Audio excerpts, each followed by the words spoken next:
नमस्कार सभी को। स्वागत है आपका एथिक्स की क्लासेज में। और आज हम शुरुआत करें उससे पहले मैं आपको एक कहानी बताने वाला हूँ कि एक बार एक व्यक्ति थे, स्टेट पीसीएस टाइप की नौकरी करते थे। तो क्वार्टर उनको उस समय तक मिला नहीं, तो वो रूम देखने गए, कहीं आसपास रहने के लिए मकान देखने। अपने एक मित्र को साथ ले गए। तो एक जगह बात हुई, मकान लिया, किराए पे ले लिया साहब। 2-4 दिन उसमें रहते रहते ही हुए थे। एक दिन सुबह बहुत ज्यादा शोर हो रहा था, तो शोर से जगे, मारो काटो की आवाज आ रही थी। वो डर गए, हुआ क्या? देखा मकान मालिक भी उनको गालियां दे रहा है, चिल्ला रहा है बुरी तरह। तो उनकी समझ में नहीं आया क्या बात है। तब उनको पता चला कि मोहल्ले के लोग और खुद मकान मालिक भी उनको मारने पीटने के पर आमादा हो रहे थे। और ये पता पूछा कि भाई क्यों आमादा हो रहे हैं, तो पता चला कि भाई यह व्यक्ति अपनी जाति छिपा करके हमारे मकान में रह रहा है। चूंकि ये व्यक्ति अपनी जाति छिपा करके रह रहा है, इसकी वजह से हमारा जो मोहल्ला है वो खराब हो गया है, हमारा जो घर है वो खराब हो गया है। तो इसलिए वो उसको मारपीट करने पर आमादा थे, उतारू थे, लेकिन किसी तरह वो बच गए। और बड़ौदा राज्य में नौकरी कर रहे थे उस समय डॉक्टर भीमराव अंबेडकर। तो ये उस समय की घटना है 1923-24 की। और इस घटना का जिक्र उन्होंने किया है अपनी आत्मकथा में, अपनी आत्मकथा जो उन्होंने मराठी में लिखी। एक तो उनकी एक और छोटी सी एक आत्मकथा और है, वेटिंग फॉर द वीजा। और एक और है, वो है कि मैं कैसे बना, मी कसा भालो, और मराठी में मूल रूप से उन्होंने लिखी है मैं कैसे बना। तो वहां पर इस घटना का उन्होंने जिक्र किया है। तो आज हम कुछ महापुरुषों के नैतिक विचार पढ़ लेते हैं। हालांकि देखो, अंबेडकर जी के नैतिक विचारों पर आज तक प्रश्न नहीं पूछा गया है, ना तो यूपीएससी में आज तक एक भी प्रश्न पूछा गया है, ना ही स्टेट पीसीएस में पूछा गया, अभी तक नहीं पूछा गया। लेकिन अभी तक नहीं पूछा गया तो इसका मतलब ये नहीं कि आगे नहीं पूछा जाएगा, तो कभी भी पूछा जा सकता है। तो हम उनके नैतिक विचारों पर चर्चा कर लेते हैं। हमारा फोकस उनके नैतिक विचारों पर रहेगा। छोटे से ही हैं, ज्यादा कोई बड़े नहीं है, ज्यादा कठिन भी नहीं है। तो आइए चर्चा कर लेते हैं। थोड़ी सी पहले उनकी जीवनी जान लेंगे, हल्की सी, बहुत संक्षेप में जानेंगे, और नैतिक विचारों पर हम विस्तार से चर्चा करेंगे। ठीक है, तो डॉक्टर भीमराव अंबेडकर जी पे नैतिक विचारों पर हम चर्चा करेंगे। तो वही जीवनी थोड़ी सी हम देख लेते हैं। जैसे कि इनका जन्म हुआ तो वही आज के दिन ही हुआ था। आज अंबेडकर जयंती है, इसी वजह से मैंने सोचा कि चलो वीडियो भी बना लेते हैं। तो 14 अप्रैल को हुआ, और 14 अप्रैल को हुआ। और कौन से साल में हुआ? 1891 में हुआ। और 1891 में हुआ तो कहाँ पे हुआ? महू नामक स्थान पे हुआ। और ये महू जो है वो वर्तमान में कहाँ पे? इंदौर जो जिला है आपका, वहां पर है। और ये इंदौर कहाँ है? एमपी में है। ये मूल रूप से मराठी थे, महाराष्ट्रियन थे। इनका जो पैतृक जो गांव है वो पैतृक गांव इनका क्या है? अम्बवड़े या अम्बावड़े, जो भी आप कहना चाहो। और ये महाराष्ट्र के रत्नागिरी जो डिस्ट्रिक्ट है वहां पर स्थित है। रत्नागिरी महाराष्ट्र में ये स्थित है, और वहां पर इनका पैतृक घर है। तो कुछ लोग ये कहते हैं कि भाई इनका जो पैतृक जो गांव है ना, इसके गांव के नाम पर इनका नाम क्या पड़ा? अंबेडकर पड़ा। पर इनके एक बहुत ही करीबी मित्र थे जिनका नाम है धनंजय कीर। इनका नाम क्या है? धनंजय कीर उनका नाम था। उन्होंने इनकी जीवनी लिखी। उन्होंने क्या लिखा? डॉक्टर अंबेडकर जी पर जीवनी लिखी। उस पुस्तक का नाम क्या लिखा? Doctor Ambedkar life and mission. Doctor Ambedkar life and mission. उस पुस्तक में वो जीवनी जो है वो ना, ये जो जीवनी है अंबेडकर जी पर, जितनी जीवनियां जो लिखी हुई है, पुस्तकें लिखी हुई हैं, उनमें सबसे ज्यादा जो है वो प्रभावशाली जो पुस्तक जो मानी जाती है, सबसे महत्वपूर्ण जो मानी जाती है, और सबसे प्रामाणिक जो मानी जाती है, वो इन्हीं की मानी जाती है, धनंजय कीर जी की। तो इस पुस्तक में धनंजय जी ने जिक्र किया है कि जो अंबेडकर जो सरनेम है वो उनको जो है, उनके एक टीचर थे महादेव अंबेडकर, उन्होंने दिया था। उनके एक शिक्षक थे जिनका नाम था महादेव अंबेडकर। तो उन्होंने अपना सरनेम जो है वो अंबेडकर जी को, भीमराव जी को दे दिया था। और स्कूल रिकॉर्ड में भी उन्हीं ने जो है वो परिवर्तन कर दिया था। ठीक, वास्तविकता में इनका जो सरनेम था वो तो क्या था, सकपाल था। उनका सरनेम क्या था, सकपाल था।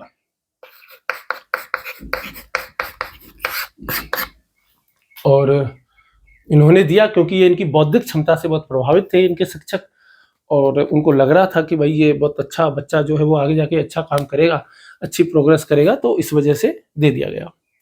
जब स्कूल में पढ़ते थे तो स्कूल में इनके शिक्षक का नाम आया है तो बहुत ही जैसे कि ये जो है ये 14 भाई बहन थे। अम्बेडकर जी कितने भाई बहन थे, 14 भाई बहन थे, और ये 14 भाई बहनों में ये सबसे छोटे थे, और ये अकेले ही ऐसे बच्चे थे जिसको विद्यालय जाने का सौभाग्य मिला, तो ये विद्यालय गए।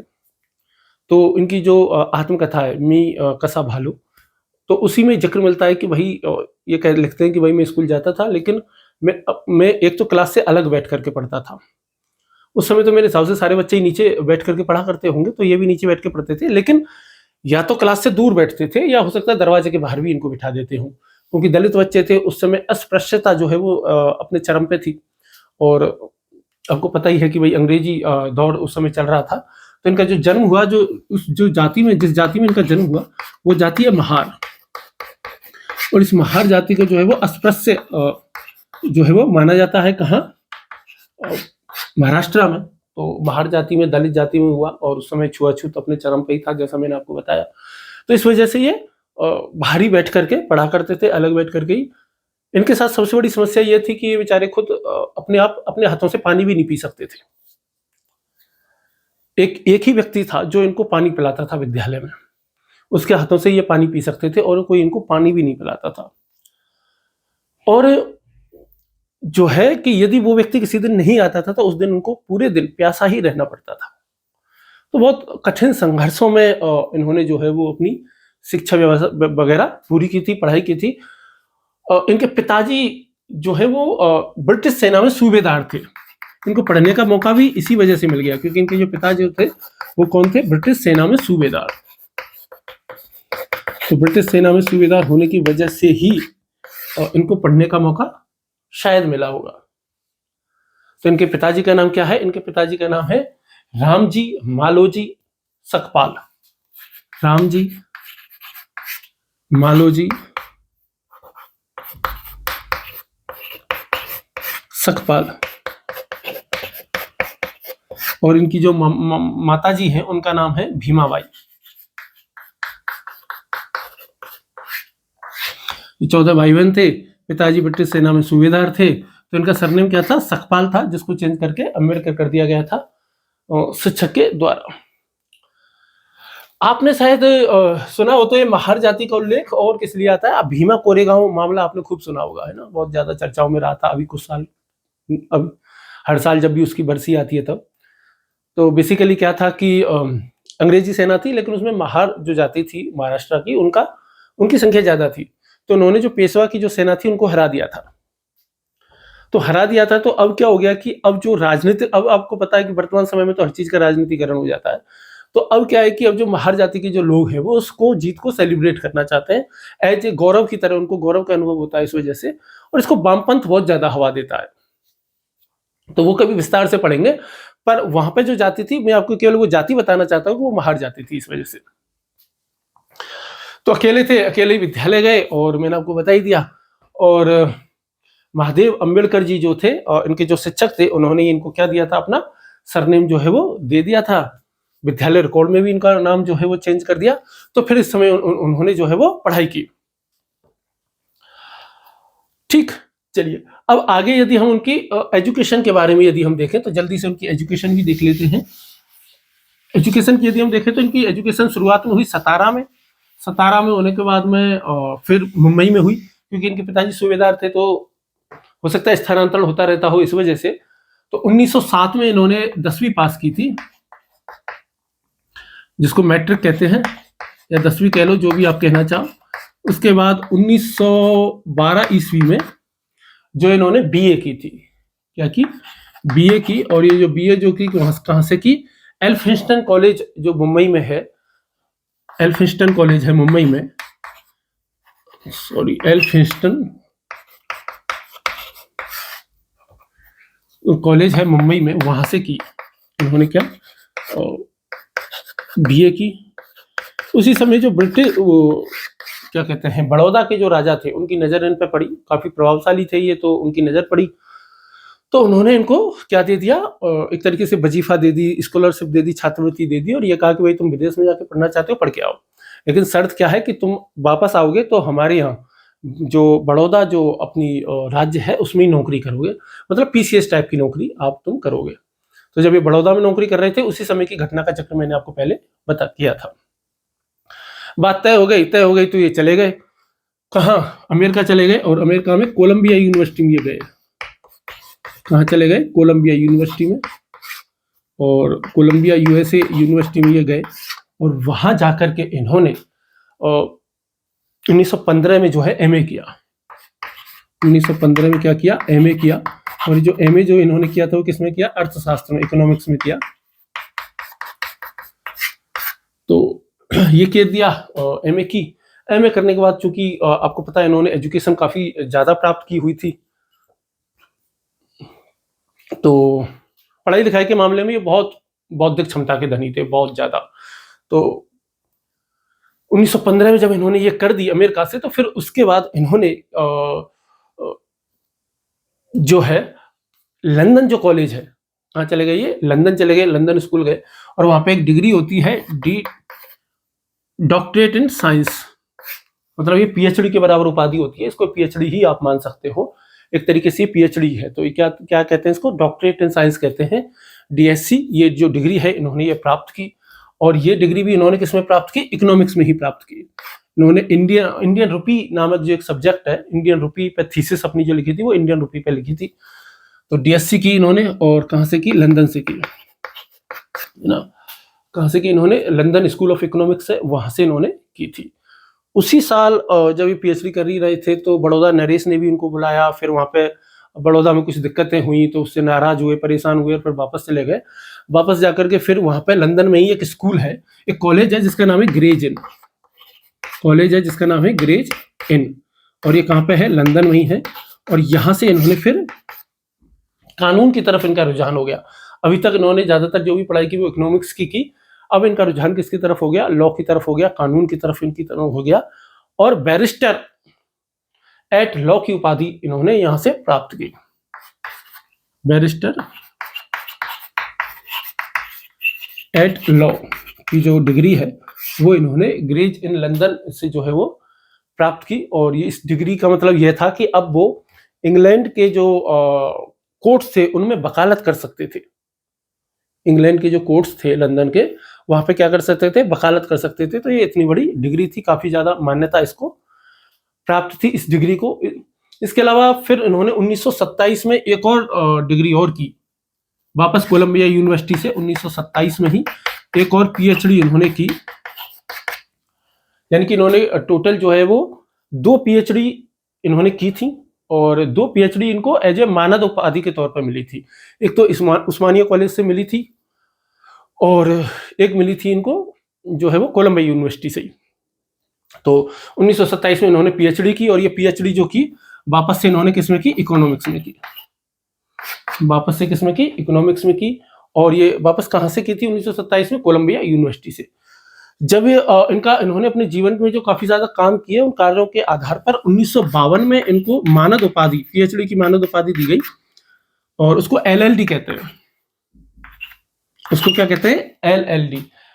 मतलब एलएलडी ऐसी वाली एलएलडी नहीं है ये, अच्छे से लिख देता हूं, L.L.D, ठीक है, L.L.D, यानी कि इस तरह की डिग्री थी। और ये जो उस्मानिया कॉलेज ने इनको पहले दी, कौन सी यूनिवर्सिटी ने दी थी? उस्मानिया। और एलएलडी होती क्या है? एलएलडी को कहते हैं लीगम डॉक्टर या doctor of laws, legum doctor या doctor of laws, LEGUM, legum doctors या डॉक्टर ऑफ लॉज, मतलब पीएचडी के समकक्ष है, ये पीएचडी है, आप ऐसा कह सकते हो। तो ये इनको उपाधि मिली। और फिर 1964 में मरणोपरांत और मिली इनको एक और पीएचडी की उपाधि मिली 1964 में, ये मरणोपरांत उनको मिली थी। और ये भी एलएलडी ही मिली थी इनको, डॉक्टर ऑफ लॉज ही मिली। और ये कहाँ से मिली? कोलंबिया यूनिवर्सिटी से ही वापस। तो इतनी ज्यादा इन्होंने क्या की थी? पढ़ाई लिखाई की थी। तो जो आज के दौर में जो लोग अम्बेडकर जी का आज के दौर में क्या किसी भी दौर में यदि कोई व्यक्ति कट्टरता से किसी का पालन का विरोध कर रहा है तो जाहिर सी बात है कि पता चलता है कि आईक्यू लेवल उसका कम होगा, उसने पढ़ाई लिखाई बहुत अच्छे से नहीं की होगी।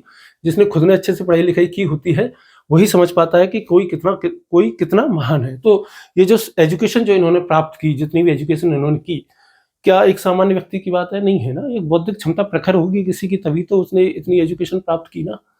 तो बौद्धिक क्षमता के मामले में तो उनका सानी उस समय तो कोई दिखता नहीं था। तो ये सारी की सारी हैं। अब उनके बारे में कुछ और जानकारी प्राप्त कर लेते हैं। ये पेपर में कभी नहीं पूछा जाएगा, कभी ही नहीं पूछा जाएगा आपसे पेपर में। हो सकता है पीटी वगैरह में कोई पूछ ले तो पूछ ले, पर पीटी में भी नहीं पूछा जाएगा। पीसीएस में भी कोई पूछ ले तो एक दूसरी बात है, बाकी तो पूछे जाने की संभावना ना के बराबर है। कोई नहीं पूछा जाएगा, पूछेंगे इसके संबंध में कोई नहीं पूछता है, कहीं इससे संबंधित प्रश्न नहीं आता है। वैवाहिक जीवन के बारे में भी यदि बात करें तो इन्होंने 2 शादियां की थी। कितनी शादियां की थी इन्होंने? 2 शादियां की थी। एक शादी इन्होंने की 1906 में। एक शादी कब की थी आपने? 1906 में। और किससे की थी? रमाबाई से। रमाबाई से इन्होंने शादी की थी। और जब ये शादी हुई तब इनकी 15 वर्ष की उम्र थी इनकी खुद की, और पत्नी की छोटी रही होंगी, 8-9 साल की रही होंगी, 10-12 साल की रही होंगी। तो इनके 5 संतानें हुई थी, लेकिन जीवित केवल एक ही बच्चा इनका रहा, जिसका नाम है यशवंत।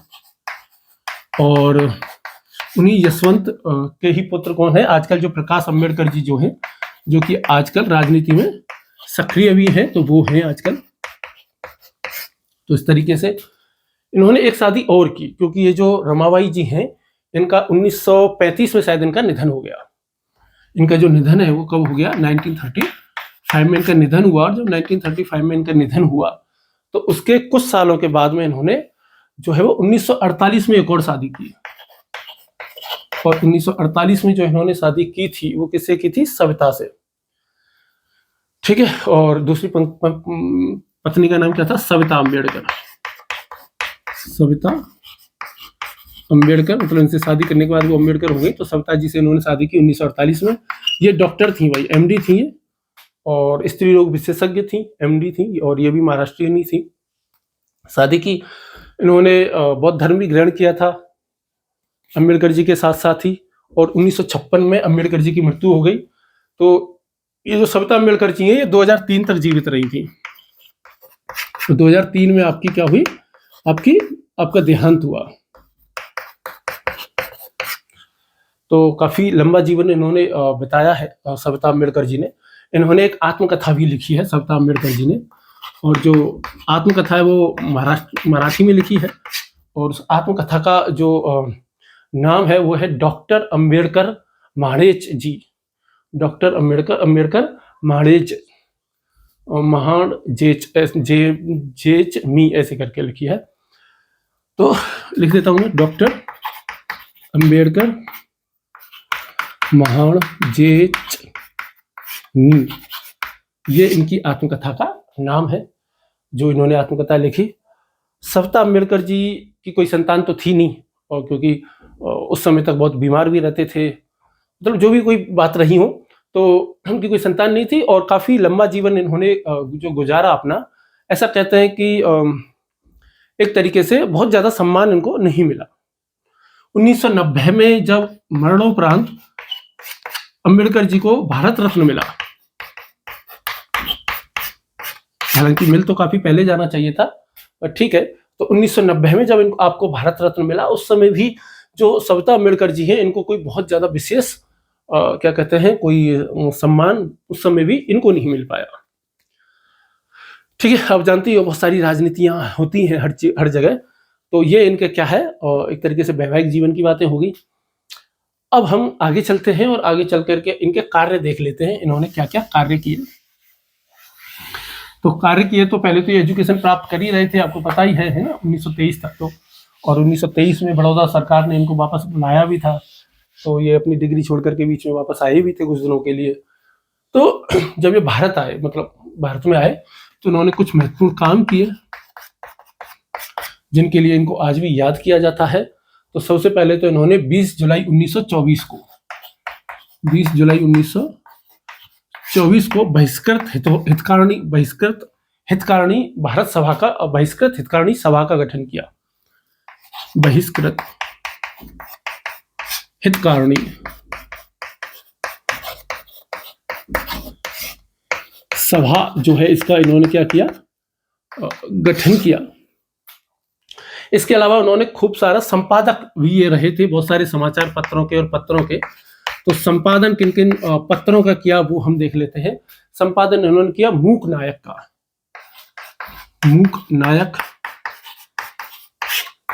मूक नायक का इन्होंने संपादन किया। इसके अलावा बहिष्कृत भारत का किया,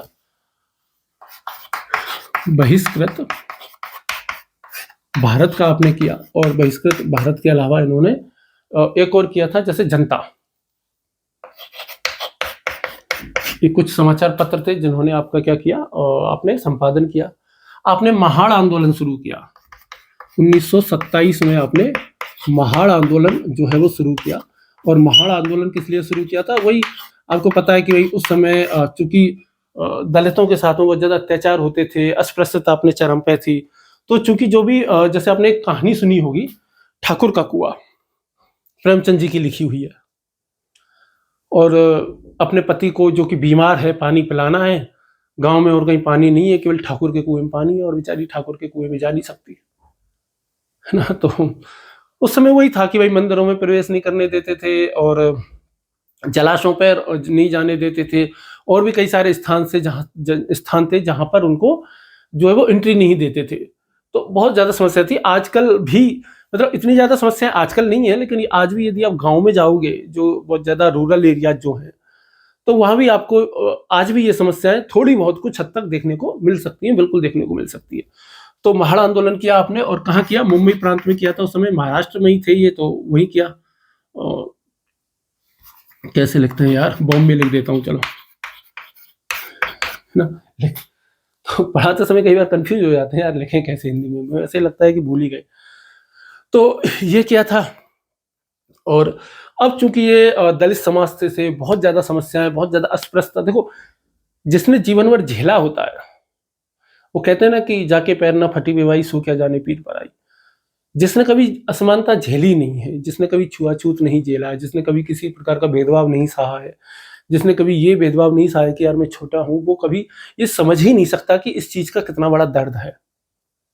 मतलब असमानता के व्यवहार का दर्द केवल वही व्यक्ति समझ सकता है जो कि जिसने खुद ने ये सहन किया हो। जिसने खुद ने कभी सहन नहीं किया ना, वो कभी समझ ही नहीं सकता इस चीज को, है ना। कि वही बहुत बहुत कठिन चीज है। तो चूंकि ये सब था, तो फिर बाद में इन्होंने 25 दिसंबर 1927 को इन्होंने ये तय किया कि भाई जो मनुस्मृति जो एक पुस्तक है, आपको पता है मनुस्मृति पुस्तक में स्त्रियों के विषय में और दलितों के विषय में बहुत खराब खराब बातें लिखी हुई हैं। चूंकि बहुत खराब खराब बातें लिखी हुई हैं, तो अम्बेडकर जी को ये लगा कि यार जो हिंदू धर्म में ये जो जाति पाति ये सब आई, तो हो सकता है इसका एक कारण मनुस्मृति जैसी पुस्तकें रही हों। इसी वजह से 25 दिसंबर 1927 को अम्बेडकर जी ने क्या किया, मनुस्मृति दहन किया। मनुस्मृति जो पुस्तक है, मनुस्मृति पुस्तक जो है इसका क्या किया, दहन किया।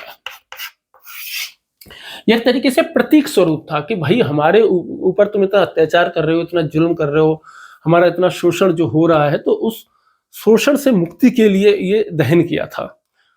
लेकिन अब देखो वर्तमान समय में जैसे अभी 2025 चल रहा है, तो देखो हर चीज की एक समय सीमा होती है, हर चीज की एक समय के बाद हर चीज बदल जाती है। तो मैं तो केवल आपसे यही रिक्वेस्ट करना चाहूंगा कि जब भी जीवन में क्या है कि अपना संतुलन बैलेंस कभी नहीं खोना चाहिए। ये बिल्कुल सच बात है कि मनुस्मृति में बहुत सारी चीजें ऐसी हैं जो कि दलितों के विषय में, मतलब दलित शब्द तो उस समय नहीं था, शूद्रों के विषय में और क्या कहते हैं कि महिलाओं के विषय में बहुत खराब खराब बातें लिखी हुई हैं।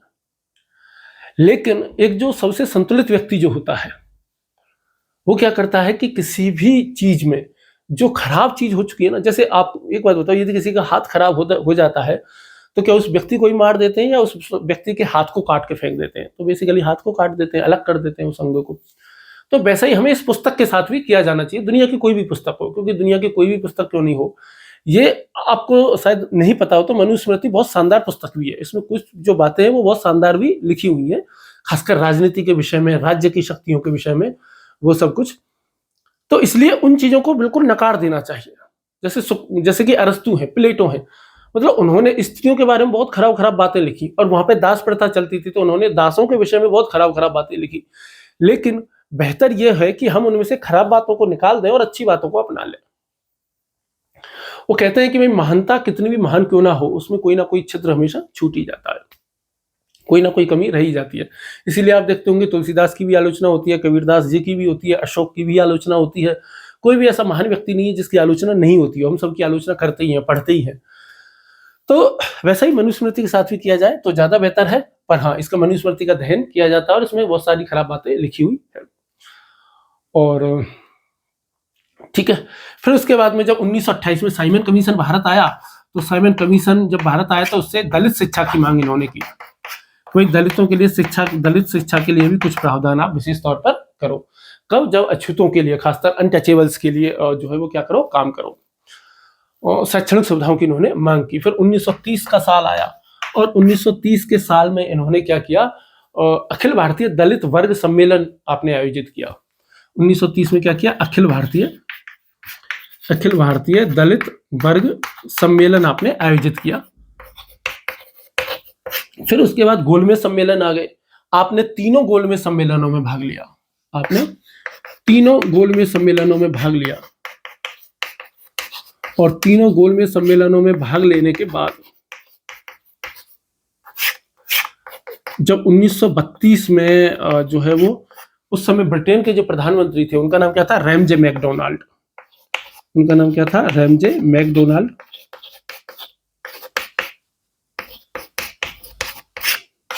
उन्होंने क्या कर दी, कम्युनल अवार्ड की घोषणा कर दी। कम्युनल अवार्ड यानी कि सांप्रदायिक पंचाट। तो कम्युनल अवार्ड की घोषणा कर दी। मैं ये मिटा देता हूँ ना। तो किसकी घोषणा कर दी, कम्युनल अवार्ड की। कम्युनल अवार्ड क्या था, कम्युनल अवार्ड का मतलब था कि भाई पृथक निर्वाचन, और इन्होंने दलितों के लिए पृथक निर्वाचन की जो मांग थी वो अपनी मनवा ली रैमजे मैकडोनाल्ड से। ठीक है, दलितों के लिए पृथक निर्वाचन, बिल्कुल मांग मनवा ली भाई दलितों के लिए। पर गांधी जी को ये बात पसंद नहीं आई। देखो, गांधी जी ने, कांग्रेस ने केवल और केवल दूसरे गोलमेज सम्मेलन में भाग लिया था, ना तो पहले में भाग लिया, ना ही तीसरे में लिया। जो दूसरे में भाग लेने के लिए गांधी जी जब गए थे और वहां भाग लिया, तो वहां पर अम्बेडकर जी के साथ उनका इसी बात पर विवाद हो गया था। इसी वजह से जो दूसरा जो गोलमेज सम्मेलन था वो विफल हो गया था। पहला तो इसलिए विफल हो गया कि कांग्रेस ही शामिल नहीं हुई, दूसरे में कांग्रेस शामिल हुई लेकिन बात ही नहीं बनी, तो वो विफल हो गया। फिर तीसरा में कांग्रेस फिर शामिल नहीं हुई तो वो भी विफल हो गया। लास्ट में उन्होंने कम्युनल अवार्ड की घोषणा ही कर दी रैमजे मैकडोनाल्ड ने। दलितों के लिए पृथक निर्वाचन। जिनको पृथक निर्वाचन नहीं पता है तो आप या तो पॉलिटी पढ़ लो, एक बार हिस्ट्री पढ़ लो तो समझ में आ जाएगा, नहीं तो बहुत आसान है। जैसे कि पृथक निर्वाचन का मतलब है कि जैसे कोई सीट है, एमपी की, एमएलए की सीट है, तो मान लो वो किसी एससी के व्यक्ति के लिए रिजर्व हो गई, तो वहां पे खड़ा भी एससी का व्यक्ति होगा और उसको वोट भी कौन देंगे, केवल एससी वर्ग के लोग ही देंगे और कोई नहीं दे पाएगा।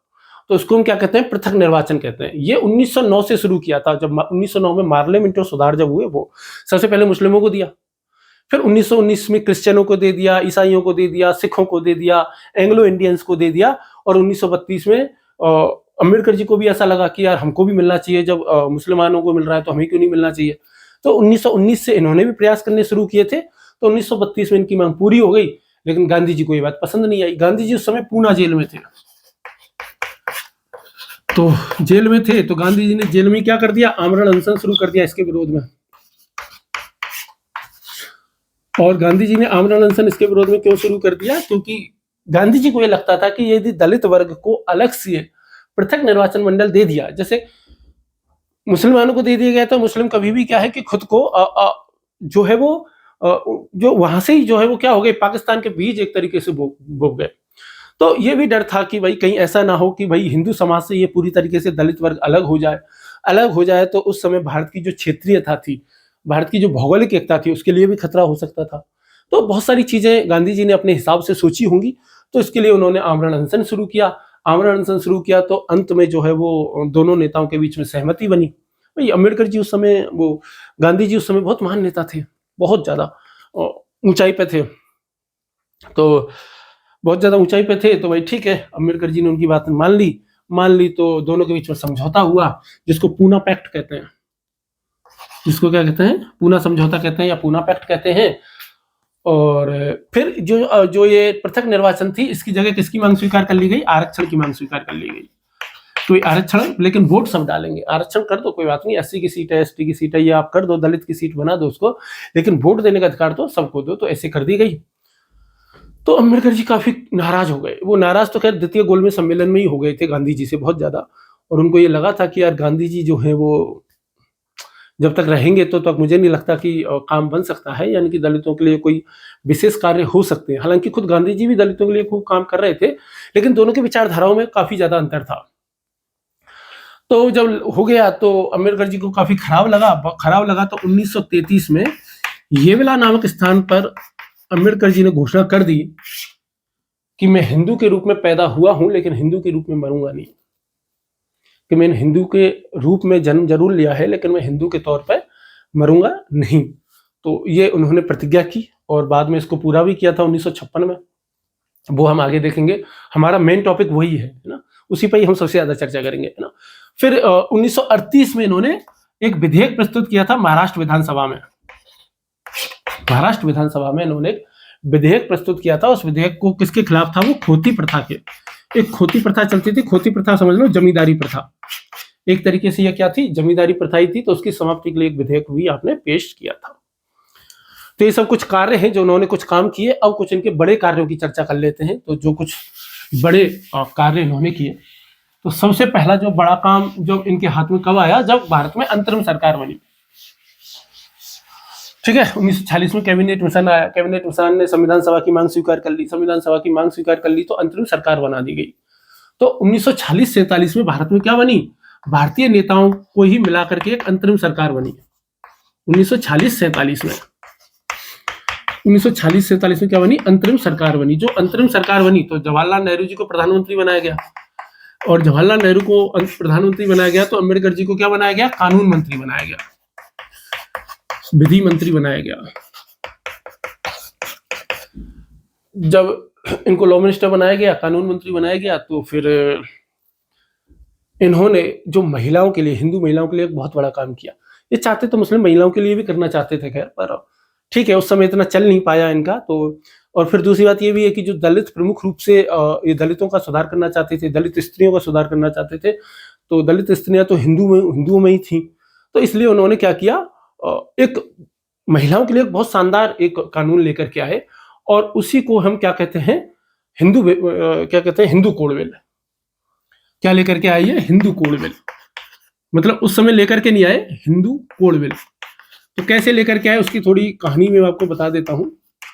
ठीक है, तो बन गए, विधि मंत्री बन गए। देखो जो मुस्लिमों का जो कानून है वो तो 1937 से चल रहा है, और 1937 से ही कौन सा कानून चल रहा है, मुस्लिम शरीयत एक्ट चल रहा है। कौन सा चल रहा है, मुस्लिम शरीयत एक्ट चल रहा है, आज तक चल रहा है ये। आज तक इसी कानून के हिसाब से मुस्लिमों में शादियां होती हैं, विवाह होते हैं, गोद लेते हैं, उत्तराधिकार के नियम हैं, ये सारे के नियम। मतलब जैसे यूसीसी आज की डेट में कहते हैं ना, तो यूसीसी का मतलब क्या है, सभी के लिए एक जैसा कानून होना, तो वही वाली बात। तो ये तो चल ही रहा था। अब हिंदुओं की बात थी।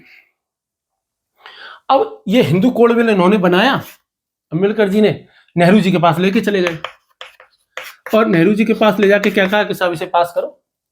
तो नेहरू जी ने कहा कि भाई देख ऐसा है, अभी मेरी सरकार है ना, मैं वोटों से जीत करके नहीं आया हूं, अंग्रेजों की मेहरबानी से बने हुए हैं हम। अभी मैं पास करूं और अब जनता जो है वो मेरे खिलाफ खड़ी हो जाए, पता नहीं क्या हो जाए। मतलब ये मन में सोचा, उनको शायद कहा नहीं होगा, और मैं भी ये सोचा होगा, ये मैं केवल बता रहा हूँ ना। तो उनको लगा होगा कि यार ये बड़ी दिक्कत है, निर्वाचित सरकार मेरी है नहीं, तो उनको लगा कि नहीं यार मैं पास तो नहीं कर सकता भाई इस कानून को।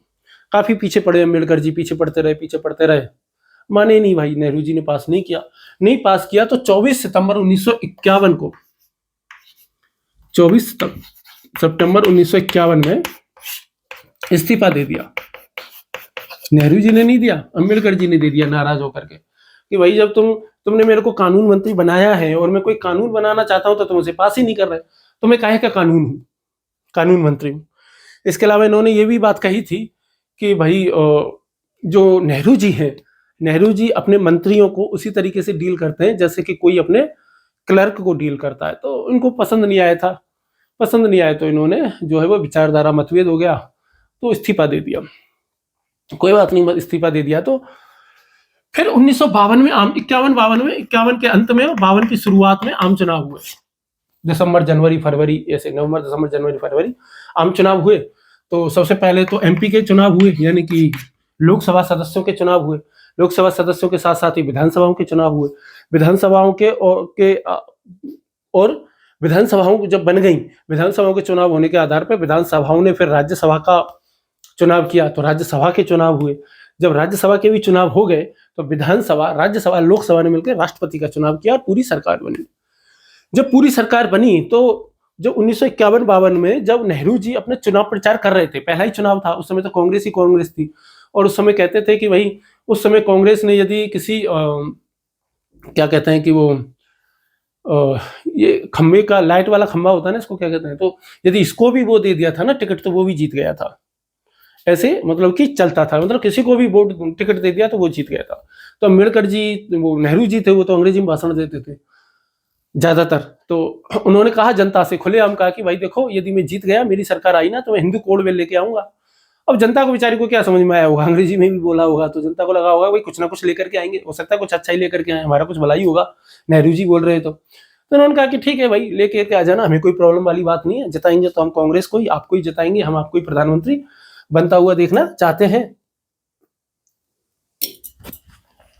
तो दे दिया तो फिर वापस से अम्बेडकर जी को इन्होंने शामिल कर लिया था अपनी सरकार में।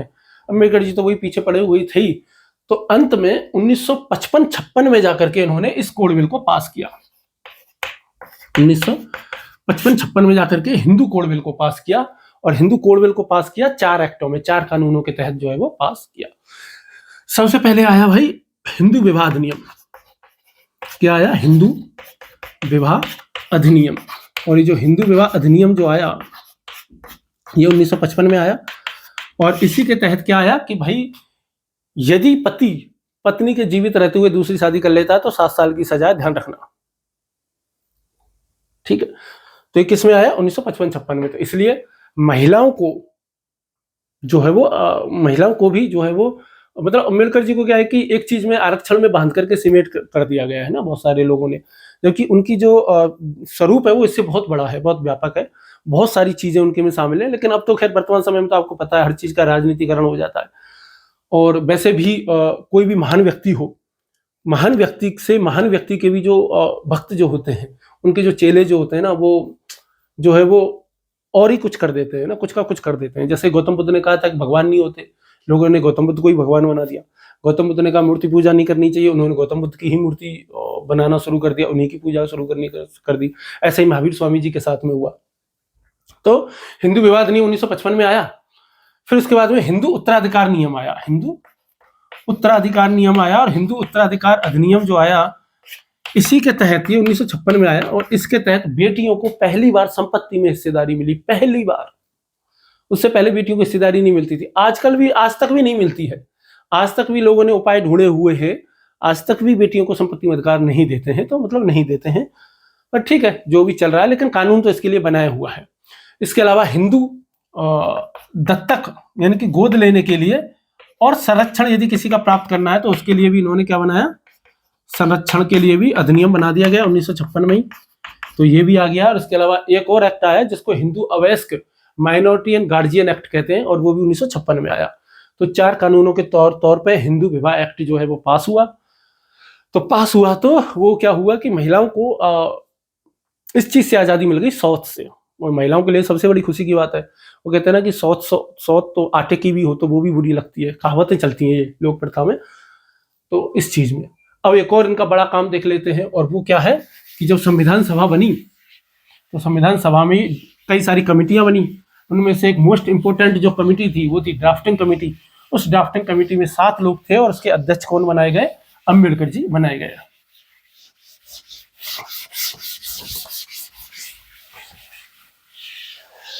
तो ये उनके जीवन का सबसे बड़ा जो काम है। वैसे मेरे हिसाब से जो हिंदू कोड बिल लाना है वो भी इतना ही बड़ा काम है।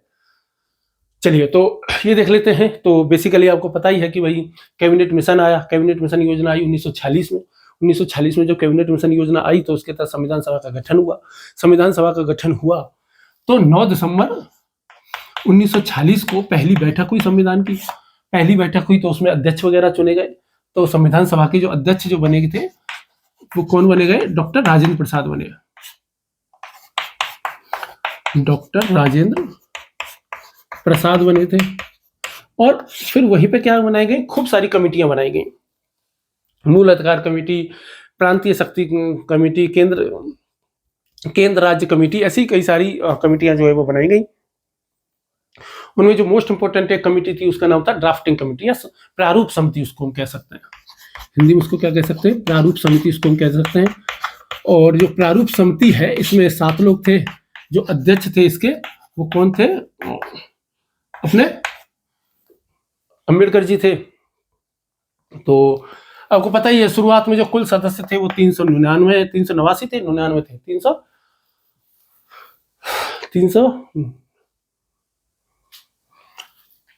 389 थे। बाद में 299 रह गए, है ना। देख लेना एक बार और चेक कर लेना, या तो 399 होंगे, ये 289 होंगे, पर यही आंकड़ा सही होगा, है ना। यही आंकड़ा ज्यादा सही है ना। तो ये थे। तो ये समितियां बन गई। तो मूल अधिकार समिति बन गई, मैंने आपको बताया, संघ शक्ति समिति बन गई, ये सब बन गई। तो संविधान में काम कैसे होता था? देखो, और जब उस समय कोई भी चीज बनती थी तो कैसे बनती थी कि भाई कोई भी चीज होती, जैसे कोई भी समिति है तो कोई समिति है, किसी समिति ने क्या बनाया कि भाई कुछ बनाया है तो वो क्या करते कि भाई संविधान सभा के सामने प्रस्तुत करते। संविधान सभा में उस पर बहस होती, चर्चाएं होती, डिबेट होती। डिबेट होने के बाद में कहते कि भाई इसको ऐसे करेंगे। फिर वो ड्राफ्टिंग कमेटी के पास जाता और फिर जो ड्राफ्टिंग कमेटी जो थी वो उसको क्या कर देती, उसको कानूनी भाषा में लिख देती। कानूनी भाषा में लिखने के बाद फिर संविधान सभा में वापस उस पर बहस होती, चर्चाएं होती, और फिर उसमें और कोई बदलाव होते तो वो बदलाव कर दिए जाते थे। जैसे यदि मैं आपको एक एग्जांपल से समझाना चाहूं तो मान लो कि जैसे अनुच्छेद 32 जो है, जिसको हम क्या कहते हैं? संवैधानिक उपचारों का अधिकार जिसको कहते हैं, जिसको कि डॉक्टर अम्बेडकर जी ने संविधान की आत्मा कहा है। तो जैसे ये बनना था तो ये किसके पास गया? मूल अधिकार जो कमेटी थी वो। तो मूल अधिकार कमेटी जो थी उसने सबसे पहले संविधान सभा के सामने प्रस्ताव रखा कि भाई देखो ऐसा है कि हमने मूल अधिकार बना रहे हैं, लेकिन मूल अधिकारों का हनन यदि राज्य कभी भी करेगा, स्टेट यदि कभी भी करता है, किसी भी तरीके से करता है, तो आम आदमी को इसके खिलाफ कोर्ट जाने की शक्ति प्राप्त होनी चाहिए। और क्योंकि कोर्ट जाने की शक्ति प्राप्त होनी चाहिए तो इसके लिए एक हम अनुच्छेद बनाना चाहते हैं। तो उन्होंने ये बात कही। तो ठीक है, तो जैसे मूल अधिकार कमेटी के अध्यक्ष कौन थे? सरदार वल्लभ भाई पटेल थे। तो उस अध्यक्षता वाली कमेटी ने इसको संविधान सभा के सामने प्रस्तुत कर दिया कि भाई ऐसा होना चाहिए।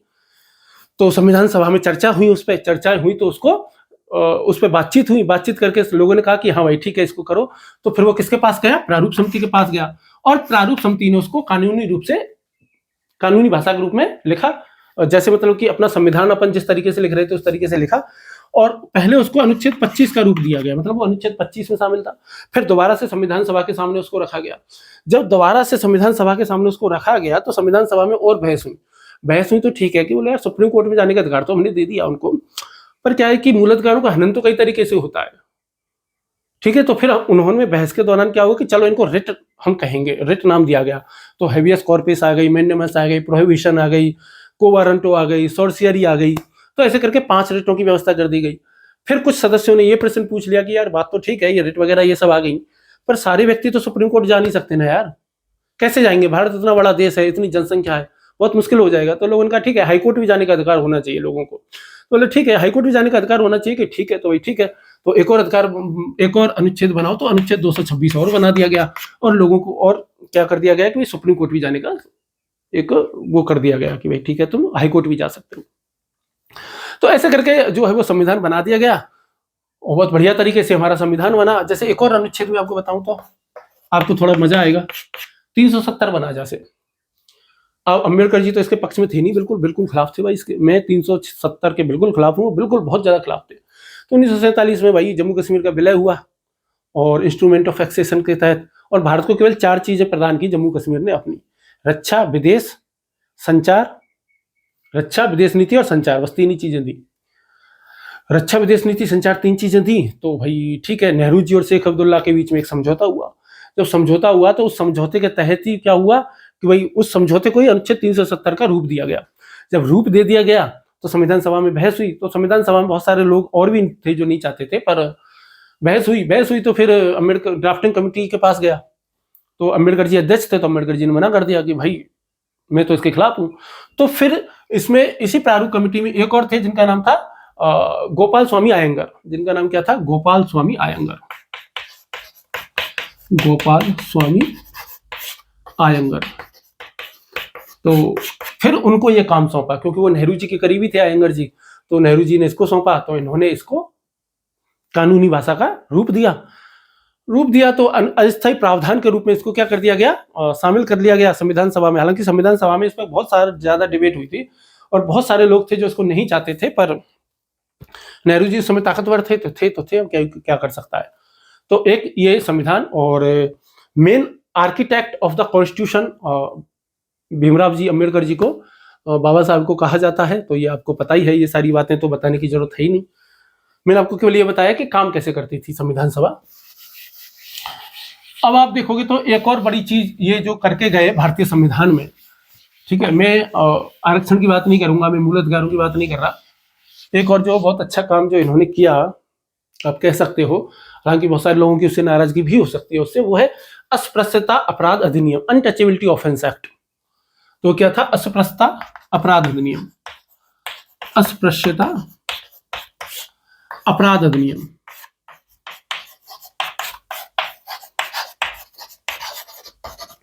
तो अस्पृश्यता अपराध अधिनियम ये लेकर के आए 1955 में। ये आया, नेहरू जी से पास करवाया इन्होंने, ये आया और अनुच्छेद 17 के अनुसार आया। अनुच्छेद 17 में आपको पता है कि भाई अस्पृश्यता का अंत किया गया, क्लियर के लिए लिखा गया है, तो वो आया। फिर 1976 में इसमें संशोधन किया गया। संशोधन इसमें खूब सारे हुए हैं ना। 1976 में इसका संशोधन हुआ, संशोधन करके इसको क्या किया गया? Protection of civil rights act, PCR act इसको नाम दे दिया गया। 1976 में इसमें संशोधन करके इसको क्या नाम दे दिया गया? PCR act, prevention of civil rights act इसको नाम दे दिया गया 1976 में। फिर उसके बाद में और ज्यादा इसमें जो है वो संशोधन होते रहे। बाद में 1989 में इसको SC/ST एट्रोसिटीज एक्ट नाम दे दिया गया। एट्रोसिटीज एक्ट इसको जो है वो 1989 में नाम दे दिया गया। फिर 2006 में इसमें और संशोधन किया गया, 2015 में और ज्यादा संशोधन किया गया। फिर 2018 में सुप्रीम कोर्ट का एक फैसला आया, और 2018 में सुप्रीम कोर्ट का एक फैसला क्या आया कि भाई ये जो अपराध जो हो रहे हैं, SC/ST एक्ट जो मामले जो आ रहे हैं, तो इसमें क्या हो रहा है? फेक मामले खूब ज्यादा आ रहे हैं। तो इसको ध्यान में रखते हुए उन्होंने क्या किया कि उन्होंने एक तो DSP स्तर की जांच की बात कही सुप्रीम कोर्ट ने, और ये कहा कि भाई बेल भी प्राथमिकता से प्रदान की जाए। अगस्त 2018 में ऐसा हुआ। इसका खूब विरोध हुआ, आपको शायद याद हो तो, और मेरे को जहां तक याद है तो इसी अप्रैल के महीने में इसका भारत बंद भी आह्वान भी हुआ था इसके विरोध में। तो फिर सरकार को भी लगा कि यार ठीक है, तो सरकार ने क्या किया, फिर 2018 में, मतलब ये अप्रैल में ये सारा काम हुआ था, 2018 अगस्त में सरकार ने क्या किया, ये जो SC/ST जो एक्ट है इसको और सख्त बना दिया, और ज्यादा कठिन इसको बना दिया, कठोर बना दिया। तो ये सब जितनी भी जानकारी थी ये सब आपको मैंने दे दी, ठीक है। ये जानकारियों की आवश्यकता नहीं थी, पर अब क्या करें, जब बता रहे हैं तो बताना ही पड़ता है ना। फिर आपने धर्म परिवर्तन कर लिया। अब इनके जीवन के जब अंतिम बिल्कुल समय आ गया, तो उस समय आपने क्या कर लिया? धर्म परिवर्तन कर लिया। और आपको पता ही है धर्म परिवर्तन कब किया? 14 अक्टूबर 1956 में किया। कहां पे किया? नागपुर में किया, और 5 लाख अनुयायियों के साथ में किया।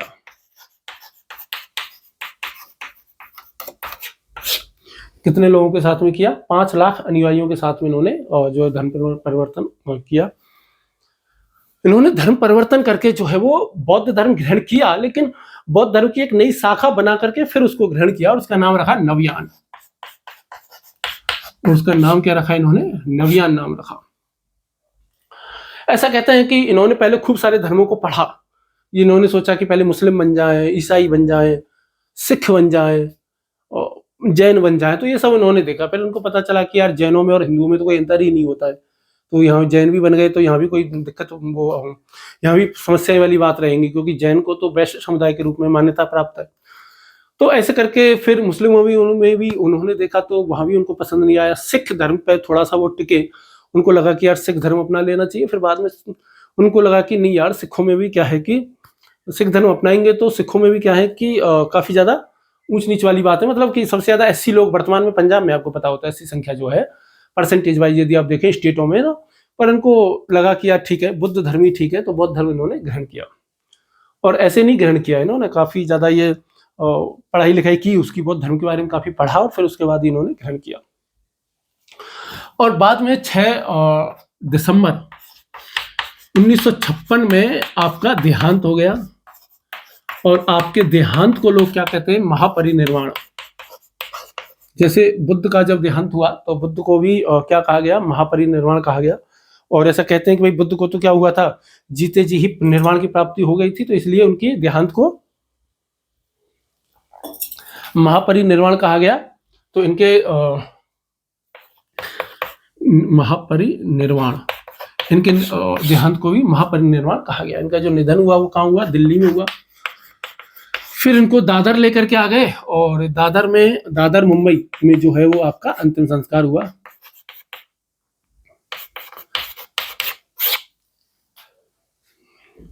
ठीक है, बस यही हो गया। अच्छा, 6 दिसंबर को एक और कांड हुआ था। 6 दिसंबर को बाबरी मस्जिद विध्वंस भी हुआ था। ठीक है, और ये कब हुआ था, 6/12/92 में। तो कुछ लोग ऐसे आरोप लगाते हैं कि यार जानबूझ करके आरएसएस के लोगों ने यही वाला दिन चूज किया था ताकि हमारे महापरिनिर्वाण दिवस की महत्ता कम हो सके। लेकिन ये तो केवल राजनीति है, इन बातों को छोड़ो। राजनीति से आपको कुछ भी लेना देना है नहीं इन सारी बातों से। ठीक है, अपने लिए जो इम्पोर्टेंट है वो है। अब हम देख लेते हैं इनकी पुस्तकें। अब हम क्या देख लेते हैं, इनकी पुस्तकें देख लेते हैं। इनकी पुस्तकें कौन कौन सी हैं। तो इन्होंने इतनी पढ़ाई लिखी की है तो जाहिर सी बात है पुस्तकें भी खूब सारी लिखेंगे ही। इन्होंने पुस्तकें लिखी और तो पुस्तकें जो लिखी, सबसे पहले क्या लिखी इन्होंने, द फिलॉसफी ऑफ हिंदुइज्म। एक पुस्तक लिखी philosophy of Hinduism, philosophy of Hinduism. ठीक है, इसके बाद में क्या लिखी, Buddha and his Dhamma, Buddha and his Dhamma, एक और पुस्तक इन्होंने लिखी। इसके अलावा इन्होंने लिखी annihilation of caste. Annihilation of caste का मतलब होता है जातियों का उन्मूलन। तो annihilation of caste, annihilation of caste, एक और पुस्तक इन्होंने लिखी। इसके अलावा the problem of the rupee भी एक इन्होंने पुस्तक लिखी। और इसके अलावा हु वर द शूद्राज, शूद्र कौन थे, हु वर द शूद्राज या शूद्र कौन थे, इस विषय पर भी इन्होंने क्या लिखी, पुस्तकें लिखी। तो बहुत सारा काम इन्होंने आपने किया है। ये शूद्र कौन थे, ये पुस्तक जो इन्होंने लिखी ना, तो इन्होंने भारतीय इतिहास में झांका और झांक करके ये बताने की कोशिश की कि भाई शूद्र कौन थे। तो इस थ्योरी के अनुसार, इनकी जो थ्योरी है इस पुस्तक में, इसके अनुसार इन्होंने क्या कहा कि कोई आर्य आक्रमण नहीं हुआ था, बाहर से कोई आर्य नहीं आए थे, सब लोग यहीं के रहने वाले थे। और तो प्रारंभ में जो शूद्र थे वो क्षत्रिय वंशी थे, लेकिन उन्होंने क्या कर लिया, ब्राह्मणों से पंगा मोल ले लिया। तो जो ब्राह्मण जो थे उन्होंने क्या है कि क्षत्रियों को हरा दिया। और न केवल हराया, वो ब्राह्मणों को उनसे इतनी घृणा हो गई कि उन्होंने जो है वो उनको क्या कर दिया, उनको उनके स्थान से गिरा दिया, बहुत ज्यादा गिरा दिया और उनको अस्पृश्य बना करके रख दिया, उन्हें दलित बना दिया। ये अंबेडकर जी की थ्योरी के अनुसार, इस पुस्तक के अनुसार ये है कि भाई शूद्र कौन थे। तो हम डिटेल में नहीं जाएंगे क्योंकि काम की बात है नहीं। 1990 में इनको क्या मिला, भारत रत्न मिला, ये मैं आपको पहले ही बता चुका हूं। ठीक है, चलिए, बहुत ज्यादा डिटेल में बात हो गई, मुझे लगता है इतनी डिटेल में बात मुझे करनी नहीं थी। अब देखते हैं नैतिक विचार।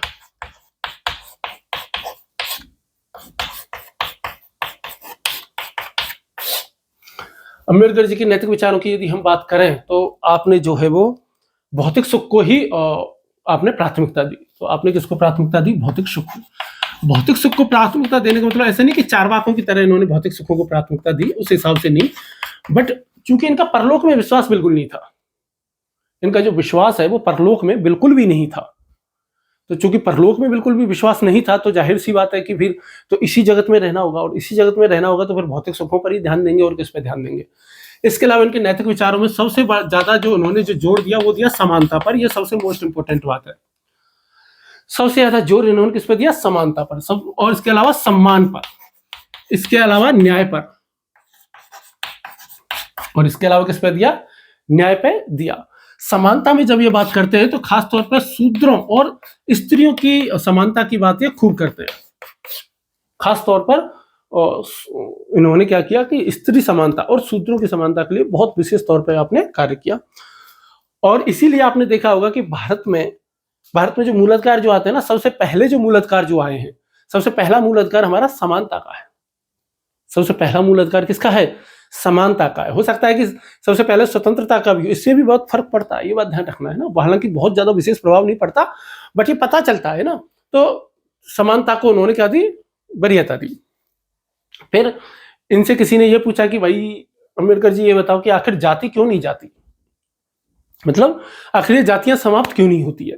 तो जाति कैसे समाप्त हो? जब किसी ने उनसे पूछा तो जाति कैसे समाप्त हो, जब किसी ने आपसे पूछा तो आपने क्या बताया? आपने बताया कि भाई देखो, अम्बेडकर जी के जीवन की बहुत बड़ी समस्या थी ये। भाई देखो, कोई व्यक्ति है इतना ज्यादा पढ़ा लिखा है, फिर भी उसको यदि वो सम्मान नहीं मिल पा रहा जिसका वो हकदार है, तो जाहिर सी बात है कि यार उसको खराब लगेगा। दुनिया में कोई भी हो, यदि उसमें जो कैपेसिटी है, उसकी जो योग्यता है, यदि उसकी योग्यता को वो महत्व नहीं मिलेगा, जिस महत्व का वो हकदार है, जिस बराबरी का वो हकदार है, जिस समानता का वो हकदार है, तो जाहिर सी बात है उसको वो चीजें बिल्कुल पसंद नहीं आएंगी। और ऐसा भी हो सकता है कि वो क्या करे? वो सिस्टम के खिलाफ खड़ा हो जाए, वो व्यवस्था के खिलाफ खड़ा हो जाए और उस व्यवस्था को ही नकार दे। और जब किसी को भाई पूरी योग्यता है, सब कुछ है, लेकिन फिर भी यदि उतना सम्मान नहीं मिल रहा है, तो वो दिक्कत वाली बात होती है। तो यही अम्बेडकर जी को अपने जीवन की सबसे बड़ी समस्या लगी। जब उनसे पूछा गया कि भाई ये जाति व्यवस्था इतना क्या है, तो उन्होंने ये कहा कि भाई जो जाति व्यवस्था है ना भारत में, तो उन्होंने कहा कि जो हिंदू धर्म में जो जाति व्यवस्था है, इसको हिंदू धर्म से समर्थन प्राप्त है। चूंकि वो हिंदू धर्म में पैदा हुए, तो जाहिर सी बात है कि हिंदू धर्म की ही बात करेंगे, हिंदू धर्म में ही सुधार की बात करेंगे। ठीक है, तो एक पक्ष में यदि देखा जाए तो वो किसकी बात कर रहे हैं? हिंदू धर्म को बेहतर करने की कोशिश कर रहे हैं। हमें इस तरीके से, नजरिए से आपको देखा जाना चाहिए इस बात को। हालांकि उन्होंने बौद्ध धर्म बाद में अपना लिया, लेकिन कोशिश तो उन्होंने वही की ना कि शुरुआत में तो अपने जीवन के बिल्कुल अंतिम समय में बौद्ध धर्म को अपनाया। तब तक उन्होंने इंतजार किया, संविधान भी बना, आजादी भी मिली, कि भाई क्या पता हिंदू धर्म में ही लोगों का हृदय परिवर्तन हो, हिंदू धर्म में ही सुधार हो, लेकिन नहीं हुए अंत तक। जब नहीं हुए तो उनको लगा कि यार अब बहुत हो गया, ऐसे काम नहीं चलेगा, तो फिर उन्होंने धर्म परिवर्तन किया ही। तो हिंदू धर्म से समर्थन प्राप्त है। और हिंदू धर्म से क्यों समर्थन को प्राप्त है? मतलब कि इनकी कई सारी पुस्तकें हैं जिसमें मनुस्मृति का हवाला इन्होंने दिया। तो आपका ये कहना था कि भाई देखो, यदि हिंदू धर्म में हमें सुधार करना है, तो यार गर्मी खूब पड़ रही है नहीं, तो हिंदू धर्म में यदि सुधार करना है तो कैसे कर सकते हैं कि भाई हिंदू धर्म की जितनी भी पुस्तकें, उन सब पुस्तकों की को मिलाकर के एक पुस्तक बना दो, और उस पुस्तक में भेदभाव नहीं होना चाहिए। तो ये बात इन्होंने कही। फिर यदि आप देखोगे, यदि जाति को यदि आप थोड़ा और गहराई से यदि आप देखोगे, तो बेसिकली देखो, जो बकवास व्यवस्था है,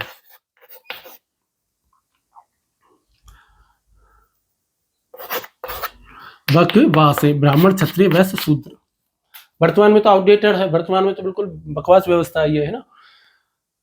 तो जाति जो है, जाति दो तरीके से है। एक तो देखो सामाजिक स्तर पर है, जाति कहाँ होती है? एक तो सामाजिक स्तर पर होती है, और दूसरा जो स्तर पर जो जाति होती है वो कहाँ होती है? व्यावसायिक स्तर पर।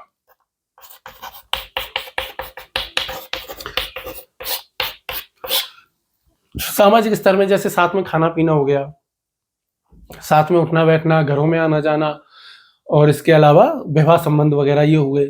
व्यवसाय की यदि हम बात करेंगे तो व्यवसाय, जैसे पुराने समय में यदि आप देखोगे तो जैसे नाई एक जाति भी थी और वो क्या था, एक व्यवसाय भी था।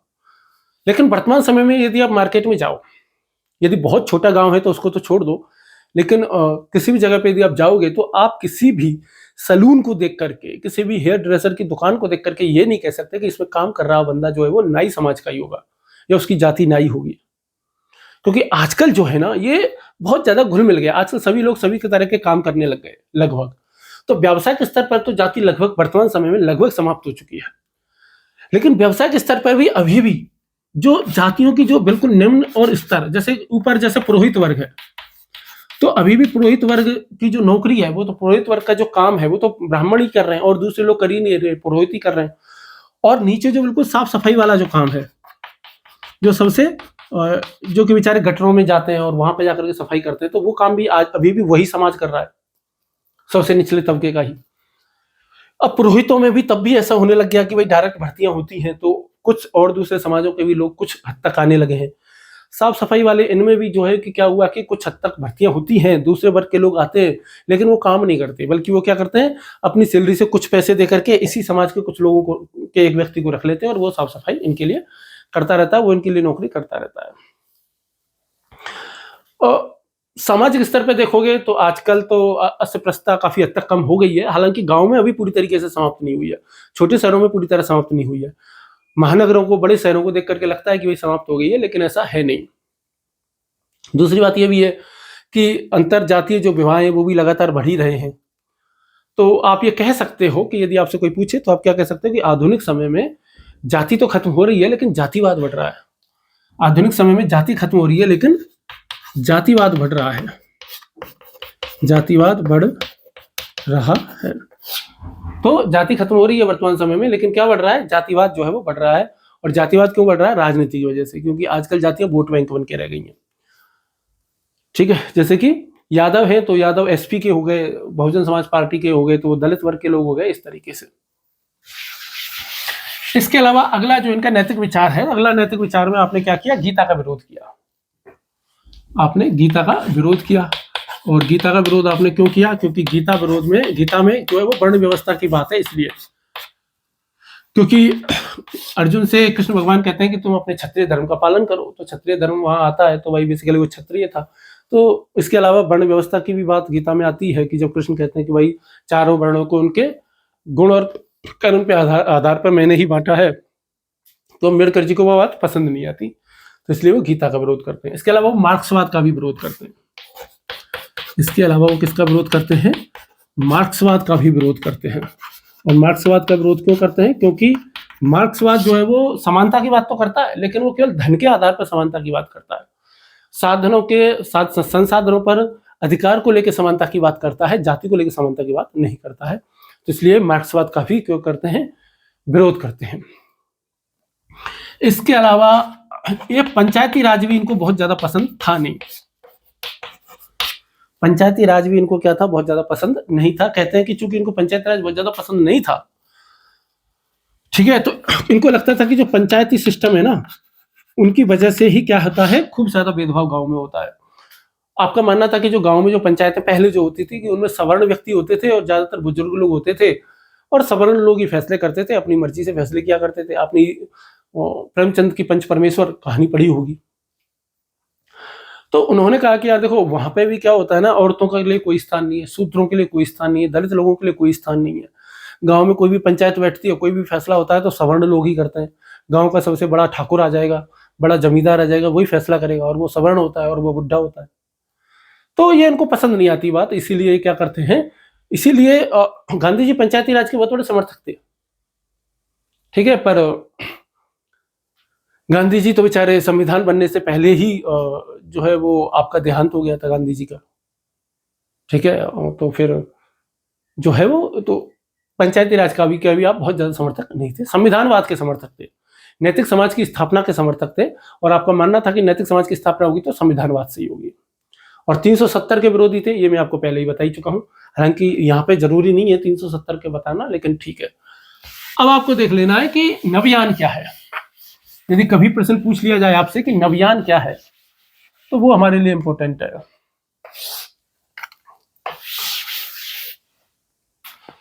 तो नवयान।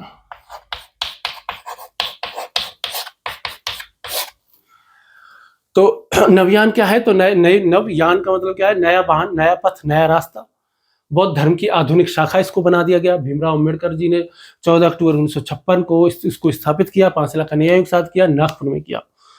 तो बेसिकली इन्होंने क्या किया? बुद्ध धर्म को अपनाया, बौद्ध धर्म को लिया, बौद्ध धर्म को लिया, उसमें सामाजिक न्याय को जोड़ा। उसमें किसको जोड़ा?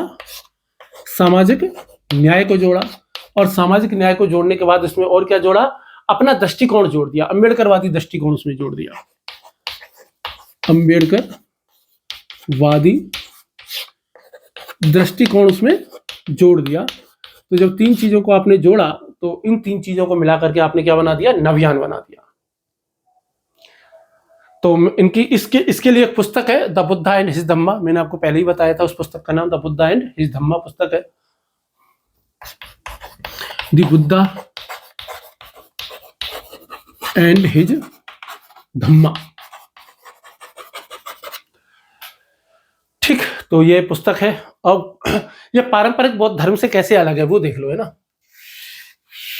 तो कैसे अलग है देखो, पारंपरिक बौद्ध धर्म में इन्होंने थेरवाद जो था खारिज कर दिया। थेरवाद बाद में जो हीनयान बना उसको खारिज कर दिया, महायान को भी खारिज कर दिया। इसी में आगे जाके एक और शाखा बनी थी वज्रयान, जिसपे हमने बहुत ज्यादा चर्चा नहीं की थी, लेकिन वज्रयान शाखा थी, उसको भी खारिज कर दिया। जो 4 आर्य सत्य है बौद्ध धर्म के, उनको भी अम्बेडकर जी ने खारिज कर दिया। क्यों खारिज कर दिया? क्योंकि 4 आर्य सत्यों में पहला ही है सर्वम दुखम दुखम। जब पहला ही सर्वम दुखम दुखम है और अम्बेडकर जी भौतिक सुखों का समर्थन करते हैं, तो फिर तो ये तो कॉन्ट्राडिक्शन हो जाएगा, काम कैसे चलेगा, है ना। तो उनको परिवर्तन करना पड़ा। तो 4 आर्य सत्यों को उन्होंने नकार दिया। कर्म सिद्धांत को आपने नकार दिया, निर्वाण को आपने नकार दिया, पुनर्जन्म को आपने नकार दिया, ये सारी चीजें आपने नकार दी, मोक्ष वगैरह सब नकार दिया। मतलब परलोक से संबंधित जितनी भी बातें होती है ना, सबको अम्बेडकर जी ने खारिज कर दिया। तो कुछ लोगों ने कहा कि यार फिर ये बौद्ध धर्म कैसे हो गया, फिर इसका कुछ अलग नाम रख देते, कुछ इस धर्म का नाम कुछ अलग रख देते, आपने नवयान क्यों रखा, और भगवान बुद्ध से इसका संबंध क्यों जोड़ रहे हो जब उनकी कोई बात माननी ही नहीं है। लेकिन ठीक है, उनकी अपनी सोच थी। ईश्वर को आपने नकार दिया, आत्मा को आपने नकार दिया। मतलब मैं आपको बता रहा हूं ना कि जो परलोक से संबंधित जितनी भी चीजें होती हैं उन सबको आपने नकार दिया। तो कुल मिलाकर के नवयान क्या है? नास्तिक धर्म है। नवयान को यदि आप मानना चाहो तो कैसा धर्म बताओ, कह सकते हो एक नास्तिक धर्म है जिसमें परलोक से संबंधित सभी प्रकार की अवधारणाओं को खारिज कर दिया गया, यहां तक कि ध्यान को भी खारिज कर दिया। बल्कि ध्यान की बजाय इन्होंने किस पे जोड़ दिया? संघर्ष पे जोड़ दिया। ठीक, तो ये इन सारी की बातें हैं। फिर जब इन्होंने नवयान जब ग्रहण किया उस समय आपने 22 प्रतिज्ञाएं करवाई लोगों से, अपने अनुयायियों से। कितनी प्रतिज्ञाएं करवाई? 22 प्रतिज्ञाएं करवाई। 22 की 22 में नहीं बताऊंगा आपको, संक्षेप में बता देता हूं। जैसे संक्षेप में मैं 22 प्रतिज्ञाएं जो शपथ जो दिलवाई थी, 22 प्रतिज्ञाएं, तो उसमें सबसे पहली बात जो आपने कही वो क्या कहा कि भाई ब्राह्मणवादी परंपराएं जितनी भी हैं उन सबको त्यागना है सभी को। इसके अलावा हिंदू धर्म को नहीं मानना है, किसी को हिंदू धर्म छोड़ देना है, किसी भी देवी देवता को नहीं मानना है, पूजा नहीं करनी है, श्राद्ध नहीं करना है, पिंडदान नहीं करना है, दान नहीं करना है, ब्राह्मणों की बातों को बिल्कुल भी नहीं मानना है, समानता को मानना है, स्वतंत्रता को मानना है, बंधुत्व में विश्वास रखना है, पंचशील में विश्वास रखना है। पंचशील कौन सा? सत्य, अहिंसा, अस्तेय, परिग्रह, ब्रह्मचर्य वाला, उसको मानना है। अष्टांगिक मार्ग पर चलना है, भगवान बुद्ध ने जो अष्टांगिक मार्ग बताया उस पर चलना है।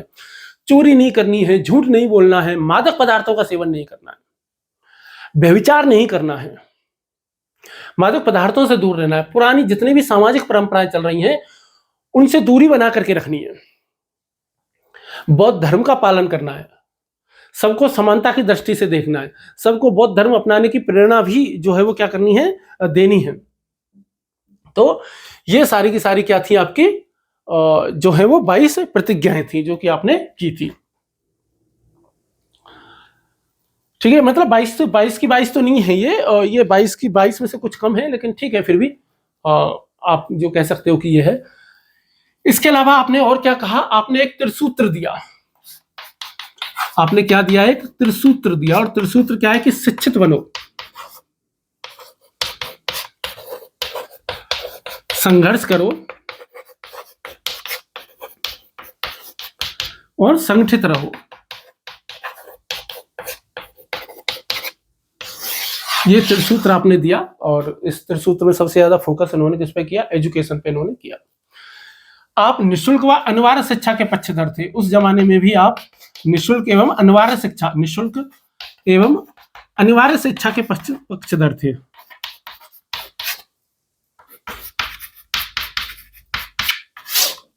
निःशुल्क एवं अनिवार्य शिक्षा जो अभी 2009-2010 में कानून के तौर पे आई, आरटी, राइट टू एजुकेशन, ये उस समय से इसके पक्षधर थे कि भाई निःशुल्क एवं अनिवार्य शिक्षा तो जो है वो होनी ही चाहिए। इसके अलावा ये राष्ट्रीयकरण के भी पक्षधर थे। इंदिरा गांधी ने जो राष्ट्रीयकरण किया ना खूब सारी चीजों का, तो ये पक्षधर थे कि हाँ भाई ठीक है, राष्ट्रीयकरण होना ही चाहिए। इसके अलावा ये औद्योगिकीकरण के भी पक्षधर थे। औद्योगिकीकरण के भी क्या थे? ये पक्षधर थे। इंडस्ट्रियलाइजेशन के भी ये पक्ष में थे। इनको लगता था कि जितना ज्यादा इंडस्ट्रियलाइजेशन होगा तो लोगों को नौकरियां मिलेंगी, काम होगा, तो इससे समानता आएगी, उससे लोगों को न्याय मिलेगा, बराबरी आएगी। इसके अलावा आपने पीपल्स एजुकेशन सोसाइटी की स्थापना की थी, दलितों को एजुकेशन देने के लिए people's education society. People's education society की भी आपने स्थापना की थी। ये मैंने आपको मान ही दिया। इसके अलावा इनका और बहुत ज्यादा काम, पता क्या, इन्होंने काम के घंटे कम करवा दिए, 12 से 8 घंटे करवा दिए काम के। मजदूरों को न्यूनतम जो मजदूरी जो दिलवाने का जो सबसे पहला काम किया वो अम्बेडकर जी ने काम किया। काम के लिए अच्छी दशाएं दिलवाने का काम अम्बेडकर जी ने किया। स्त्री पुरुषों को समान काम के लिए समान वेतन काम मिले, ये अम्बेडकर जी ने काम किया। स्त्रियों को प्रसूति अवकाश मिले, इसके लिए भी अम्बेडकर जी ने काम किया। और हड़ताल करने का अधिकार या विरोध करने का अधिकार या संगठन बनाने का अधिकार भी अम्बेडकर जी ने ही दिलाया। किनको? नौकरी पेशा लोगों को। तो ये अम्बेडकर जी के बहुत सारे कुछ महान काम हैं जिनसे हमें सीखना चाहिए। और क्या क्या इनसे सीख सकते हैं,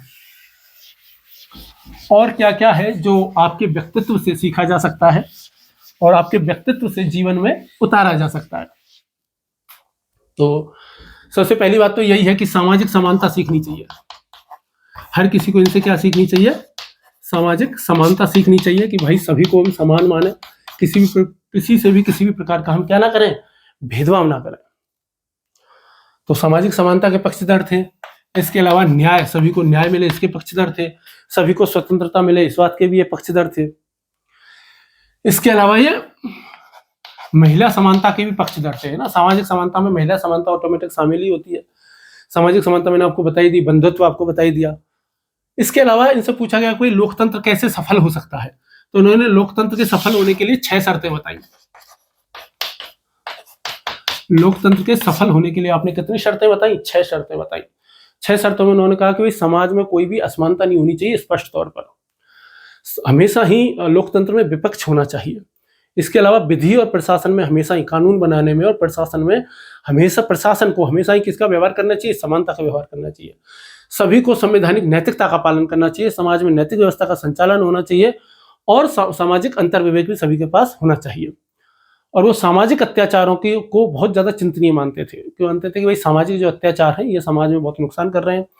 और त्रिसूत्र का आपने फॉर्मूला दिया ही है, तो ये सब कुछ है तो जो कि अम्बेडकर जी से सीखा जा सकता है। अम्बेडकर जी के नैतिक विचार बहुत ही शानदार हैं। समानता के लिए, स्वतंत्रता के लिए, न्याय के लिए, एजुकेशन के लिए बहुत ज़्यादा कार्य उन्होंने किया है।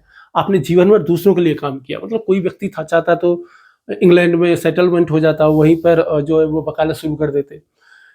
अमेरिका में बस सकते थे, चाहते तो वहाँ पर जो है वो प्रोफेसर बन सकते थे या वहाँ पर कोई और काम कर सकते थे और बहुत अच्छी ज़िंदगी वो बिता सकते थे।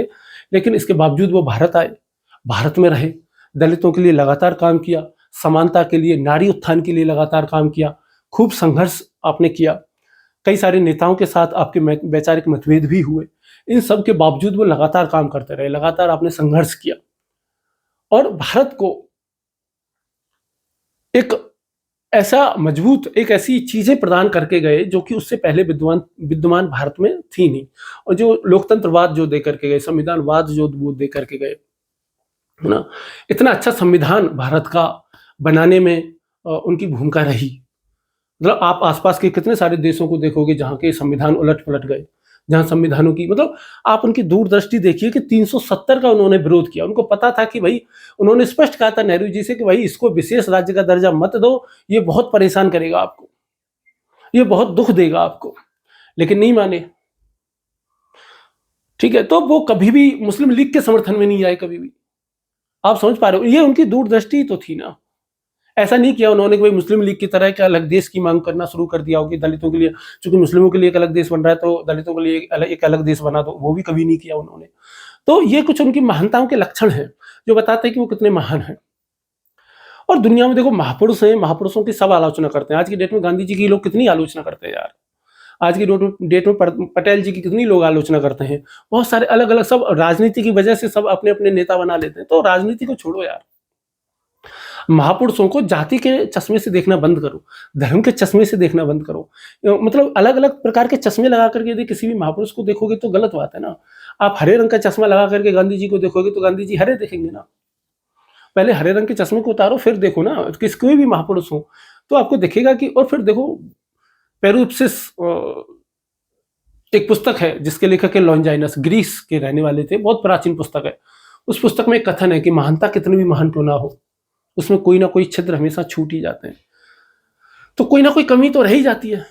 कोई कितना भी महान हो, उसके व्यक्तित्व में हो सकता है कोई ना कोई कमी रह गई हो, कोई ना कोई चीजें रह गई हो। पर छोड़ो ना यार, कोई भी चीज, यदि कोई भी चीज कमी है किसी भी व्यक्ति में तो उसके आधार पर उसके पूरे व्यक्तित्व का क्यों आकलन करते हो। यदि किसी में कोई चीज इतनी सी खराब है तो बहुत सारी इतनी बड़ी चीज उसमें अच्छी भी तो है ना, उसको देखो। मक्खी की तरह गंदगी पे ही क्यों बैठना है।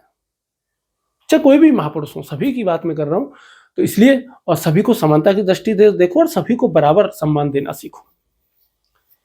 और अपने अपने महापुरुष बनाने के बजाय सबके महापुरुष होने चाहिए। महापुरुष किसी एक व्यक्ति के पर्सनल नहीं होते, वो सबके होते। ठीक है, तो ये क्लेम करना भी कि ये तो हमारे हैं, ये तुम्हारे हैं, ये भी मूर्खता है। तो मूर्ख मत बनो भाई, क्यों तुम क्यों मूर्ख कहलाना चाहते हो। ठीक है, चलो फिर यही खत्म करते हैं। और कोई भी चीज ऐसी रह गई हो जो कि बताने से मैं रह गया हूं तो हो सकता है, क्योंकि हमारा मेन फोकस तो उनके नैतिक विचारों पे था। मैं आपको बात बताऊं, उनकी जीवनी पे हमारा कोई फोकस नहीं था, नैतिक विचारों पे फोकस था। तो हो सकता है उनके नैतिक विचारों पर, नव्यान पर या उनके नैतिक विचारों पर कोई प्रश्न आ जाए एथिक्स में कभी भी लिखने को, तो हम यहाँ से लिख सकें। इसका पूरा उद्देश्य ये था। तो देखिए, इंडियन फिलॉसफी में जो एथिक्स के पेपर में जो आता है वो मैंने आपको पढ़ा दिया है। अब मेन फिलॉसफी की जो क्लासेज हैं तो उसके लिए मैं अलग से क्या करूंगा कि यूपीएससी के लिए जो ऑप्शनल फिलॉसफी जो होती है उसके लिए मैं सोच रहा हूँ अलग से क्लासेस शुरू करूँ।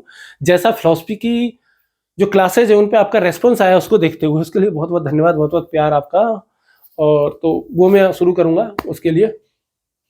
तो मेरे साथ बने रहिए ऐसे ही, आप मुझे सलाह देते रहिए क्या पढ़ाना है क्या नहीं पढ़ाना, किस टॉपिक पे आप और पढ़ना चाहोगे, किस पे नहीं।